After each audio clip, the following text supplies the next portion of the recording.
Hey everybody, what is going on? I am Maximus Rex and this is Big Baby Reviews. Check out my comics, Big Baby and Star Crasher at KINGCOMICS.CA. Check out my other videos on YouTube. King Comics 2021 is my channel. Check out my Instagram, MaximusRex13, and check me out on Facebook, MaxRex and or Big Baby. Today, guys, is Rob Liefeld Day, so we're looking at the next issue of his second Hawk and Dove miniseries from the 2010s. This is issue number 4. Thankfully, the last issue. I figured I was just going to let loose on Rob Liefeld for this issue in particular, because I think it has a lot of the problems inherent in modern Rob Liefeld art, at least in my opinion. Of course, this is just my opinion. I do really like Rob Liefeld's art, at least through to about the 2000s, I guess I would say. And then, progressively there seems to be like I don't know, oversimplification of things visually. I don't know exactly what it is. He loses grit. He's kind of going for a cleaner style, but there's still some anatomical issues. So again, I'm going to let loose on this one and just, point out what is not working for me with his more modern style, at least in as much as he's doing Hawk and Dove. I will say this, the commercial reason to redo Hawk and Dove again makes sense at this point. Rob Liefeld again doing Hawk and Dove, all of that stuff. He's not writing, Sterling Gates is, so right away when Rob Liefeld's not writing, there's going to be a bit of a dichotomy between what the writer wants and what the artist wants to do, in this case Rob Liefeld. So I'll speak to that when we're going through the issue. But a lot of the problems with the art generally are just here on the cover. Very minimal backgrounds. I guarantee you there's maybe 5 background panels in this whole comic. Maybe a bit more, maybe I'm exaggerating, but not far off. I would say, no more than 12. And there's this thing with Rob Liefeld where his more modern style, inking wise, see, it's credited to him on the cover here, so I think he's inked himself on the cover. He's cleaned stuff up a bit. It's not as gritty. It's not as detailed and hatched as it was, say, in the early to mid 90s. But I still prefer that. It had more energy. This feels just stiffer all around. There's just, if you want me to get specific, there's weird things he's doing where I feel the arms start looking kind of too short. Should be a bit longer. Even if the the proportions are already exaggerated and stuff, that's fine. But overall, I'll try to point out to other figures. I think I've done it in past reviews as well, where the arms just look short and stubby. This issue here I find weird, where he started drawing women around this earlier than this, but like he's kept this up where it's just kind of a straight line down at an angle and then the hips. There's, usually you still kind of have, that what we talk about, that hourglass figure, that 8 kind of basic shape is just not present here. And that straight line there, I understand artistic quirks and specificities, how I would say it to specific artists in ways that maybe they break the rules or do something a little bit different. That's fine. Like Kirby Squiggle, that's great, right? Just a straight up line for 2 body parts where things can turn and be more flexible, I guess, artistic wise and anatomy wise, just kind of bugs me. So that's a very specific example. And yeah, just like I said, that search for slightly more clean lines than the rugged hatching he used to do. Yeah, and again, the lack of backgrounds. This cover basically, again, he's background wise, he's drawn what they're standing on, some sort of gargoyle, just the very last bit of the building there, so you can understand they're in a city maybe, or in a city where there's only, a few buildings, or maybe one tall building downtown, Tucson, Arizona or something. And, the colorist has done the rest for that last layer of the background. So it's really, it creates very flat images. Definitely not one of Rob Liefeld's best and most dynamic covers. And here's the thing, I'll come back to the point that he's not writing the story, so I don't know how motivated he actually is to do this. Like I said, commercially it makes sense to do this comic, but is his heart really in it? I don't know. That's up to him to, probably talk about at some point in Robservation. So let's have a look inside. So the struggle kind of between the storyline and the art is that the writer is trying to basically do a police procedural kind of comic. Imagine Law and Order, basically in comic book form with some superheroes and stuff. And with Rob Liefeld drawing that, it's just a slog to get through, is what I would say. You just get a lot of panels of people sitting around, and, that's not necessarily Rob Liefeld's strength. And maybe there should be some more action, and there is very little in this issue. So writer again, Sterling Gates. This color choice here is horrible to be able to read anything.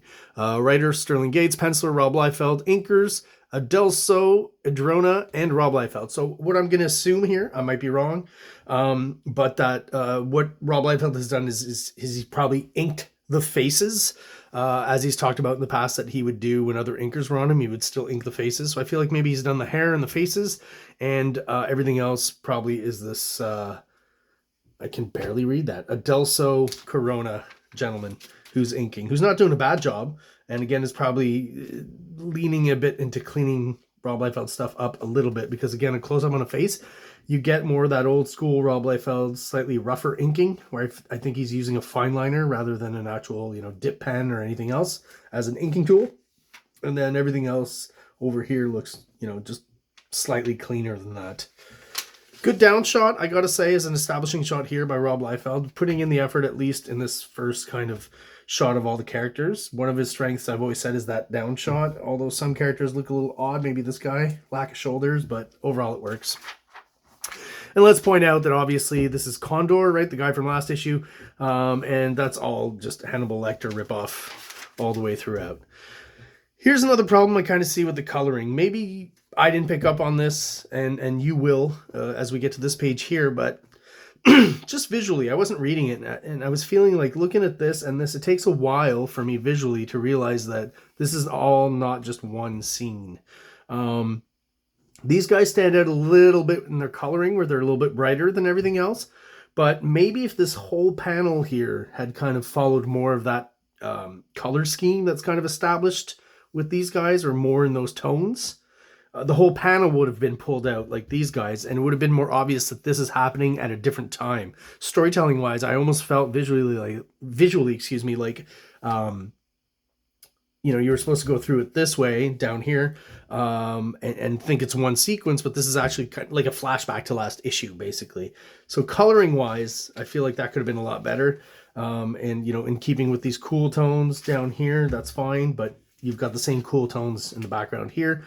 Doesn't make this moment stand out as much, and if it stands out more, it's a little more obvious that it's not happening in the same sequence as we're seeing here. Again, it's like a flashback, right? Usually in flashbacks, you want to do something with either darker colors, lighter colors, monochrome. If you're drawn in a very illustrative style, just doing high contrast, all of a sudden black and white, right? Black, white, and gray. Throw it in screen tones all of a sudden when you don't use it. Something that'll differentiate those sequences artistically, visually, so like I said, that you're somewhere else at a different time, possibly. And did we count the background shots? Let me go back real fast. So we have an establishing shot, which maybe, I don't even know if Rob Liefeld drew that. I'm not going to count. Never mind. There's very few. You'll notice as we go along. Again, that weird detail of the ears being kind of like molded and part of the mask. It always looks really weird to me. Also, they're based on birds. So, like, how often have you seen a bird's ear? I know birds have ears, but, they're, I'm assuming, freaking tiny and under all those feathers, right?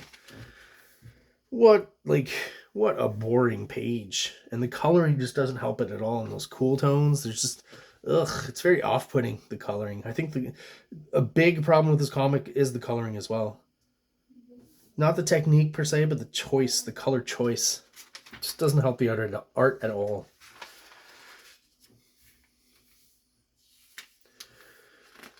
Some more blur effect, which I think doesn't work. I've messed around with blur on the old iPad on Procreate, and what I've realized is a little goes a long way. So a little too intense, really, kind of obscuring the art here, and it's kind of annoying because you're like, do I need glasses when you're looking at it? That's kind of the sense it gives when you add too much blur. I feel like that's what it feels like. I feel like, oh, I can't focus on this, and again, like if I need glasses or something, which I do, but not to see up close. So again, when I use it, I tend to do, let's break it down to 3 basic planes, right? Background, middle ground, foreground. So I won't use any on the foreground. That makes the most sense, right? I'll use some 1% on middle ground and maybe 2% on the background. And I think that's as far as you should go maybe with that. Obviously, you can do the reverse effect where the foreground is blurred and then it gets less blurry, playing with the depth of field, right? But just, yeah, here's an example where I don't think it works at all. This effect as well with Dove of like her cape being like kind of bluey transparent is, I don't know if that works either. Just looks kind of odd to me. You know, just get rid of the see-through kind of aspect and just have it be a fairly thick kind of cape, right? It's almost right here if you take out that contour line. I don't know what that is. It's a weird choice. Yeah, still no backgrounds on any of these pages. We get kind of a cool battle between these two ladies, Dove and what was the other one? Swan. That's right. But again, in this modern Rob Liefeld style, I don't feel it's just as dynamic as kind of the stuff he was doing on X-Force early on in the 90s. The movement and the energy of it is just not there. Everything's kind of become kind of stiff. Like even here, it almost doesn't look like she's getting punched, right? I don't know, like some speed lines or something would help. Like someone tried something back here, but just very stiff. Again, just not my favorite period. So that was all in her head, apparently. And I mean, the impact of it, and like, again, if it was in her head, why not? You know, there was nothing really differentiating the sequence, which I guess is in her mind, from what was going on, you know, before and after. So I don't know, it just seems storytelling wise kind of obtuse. I don't know how else to describe, like a little bit obscure, hard to follow. Again, I feel like there's some disconnect between the writing and the art here. Whoever's doing the colors really likes this splatter effect from Procreate. He's using it everywhere. In the background, foreground, this guy's face. Yeah, and again, just more police procedural shots and different angles. I mean, Rob Liefeld, I'll give him that. He's trying to do different angles and you know, move the camera around as best as he can for what's pretty much overall a boring issue of just one long, again, Law and Order scene. I mean, it's kind of all right, but then again, that blur effect on these guys, like how far away are they? Is there fog in this room? Like it's a little too extreme. It's about the only kind of interesting, cool shot here. I will say on this shot, Rob Liefeld does succeed in giving us a cool kind of dynamic foreshortened character moment, the desk breaking and stuff. I think that's, you know, the coolest shot in the whole comic. The colors overall just so drab and just muted and murky and muddy, and there's almost no black line anywhere other than Dove, and it just kind of stands out because it's the logo basically. On this page as well, you know, when this Swan character, she's blurred up again, like she's right behind him.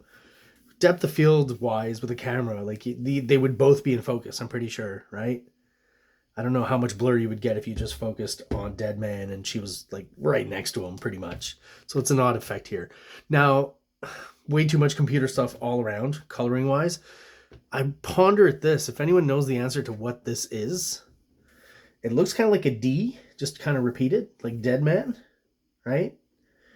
Or it's a musical note, but just that line at the top is off for either a musical note or the letter D. So I really just have, I ponder as to what this is, you know? It's almost like it's some visual cue from some culture I've never heard of. You know how sometimes when you read like manga, Japanese stuff, at first there's certain codes you don't get because you're not culturally from Japan and you don't understand all of their, you know, societal cultural cues. So it's almost like, is that something I missed somewhere? Not quite sure. If anyone has an explanation, please let me know in the comments. Is it a D? Is it a question mark? Is it a musical note? Is it just a texture that he's using, and why? Like, what does it denote? Yeah, so more murky coloring. This guy, you know, again, doing the old, you guys, you know, think you've caught me, but actually I still have the upper hand, blah, blah, blah. So a helicopter shows up, blows up the wall, very convenient, and our buddy Condor is going to walk off scot-free. Now, again, talking about the backgrounds, here's the most you're going to see of this helicopter. You don't see the whole thing. It's not bad. I mean, it's enough for me to understand it's a helicopter, for sure. I will agree with that. There's that super annoying blur effect again, like way too strong. Yeah. Here's a good example of the stubby arm on Hawk here. So a lot of things wrong with this comic, just all in one shot. I will say there's a lot of feet in this comic. There's one. For all the people who still go on about that. Rob Liefeld does draw feet. It's just that he occasionally just does them well, and occasionally they look like shit. That's, I'm sure most artists have bad feet in their drawings somewhere. I know I do. And yeah, so this made me laugh because, you've got a fairly good establishing shot of the helicopter, and, the doorway opening is kind of more almost rectangular. And then you get to here, and it looks like he's entering some sort of like primitive hut, right? Some like made out of clay or something. It does not look at all like the helicopter from before. Funny shot. So we got Hannibal Lecter, Condor, walking up into there and off somewhere. We're never going to find out. I don't have the next issues, and this is where it ends for me. And Hawk and Dove 2010 by Rob Liefeld and this other guy who writes it. The Hunt for Dead Man is what I'm not ever going to find out about. Maybe eventually. If I find more of these issues cheap in the dollar bin, I'll buy them. Oh, that's some interesting art right here. Who's that? Scott McDaniel. Oh, yeah, of course. He's great. I should cover some of his stuff at some point. All right, well, there you go. I guess that's where we're going to leave it, guys. So that is Hawk and Dove number 4. Stay tuned, because Rob Liefeld day I thought was going to end soon, but I found some more issues since then of old kind of, I think some Youngblood stuff and just bits and bobs here and there that I'll review as long as I have them. And then, when I run out for real, then I'll move on to some other artists. But I've been finding bits and bobs here and there, so I think we can go a little bit longer on Rob Liefeld for Rob Liefeld Day. So all of you who are still watching, thank you so much. If you're subscribed, I really appreciate your support. If you're watching but you are not subscribed, please do so below. It only takes a quick second. It really helps out the channel, helps us grow, and helps get us out there to other people who are into comic books just like we are. Thank you guys for watching. Leave your comments, questions down below. If you have any answers to my questions, do that as well in the comments, and have an awesome day. King Comics presents Big Baby, Volume 1, Issues 1 to 13, 204 pages of story and art. King Comics also presents Star Crasher one-shot, 32 pages, cosmic sci-fi surrealist adventure. You can find these fine comics at KINGCOMICS.CA, at MaximusRex13 on Instagram, or on Facebook, MaxRex or Big Baby. Like! Subscribe!